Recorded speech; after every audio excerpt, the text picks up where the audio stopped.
attack governor, I stood in the Rose Garden and I told the American people and the world that we were going to find out exactly what happened, that this was an act of terror, and I also said that we're going to hunt down those who committed this crime.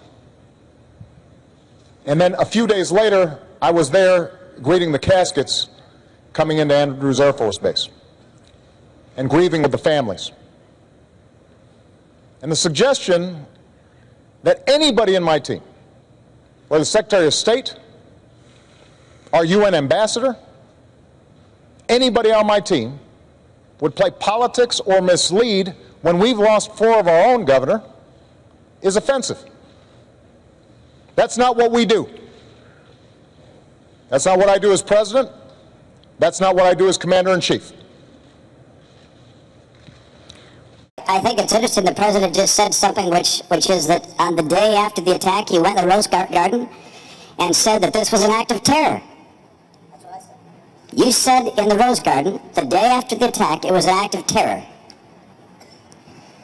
It was not a spontaneous demonstration. Is that what you're saying? Please proceed, Governor.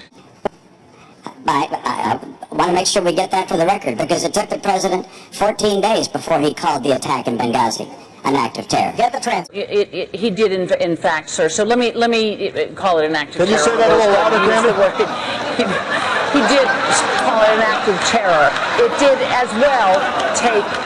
as well take 2 weeks or so for the whole idea of there being a riot out there about this tape to come out. You're correct about that. The administration indicated that this was a reaction to a video and was a spontaneous reaction.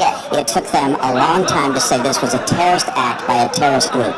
And to suggest, am I incorrect in that regard? On Sunday, your secretary, the ambassador of the United Nations, one of the Sunday television shows and spoke about how this was a spontaneous.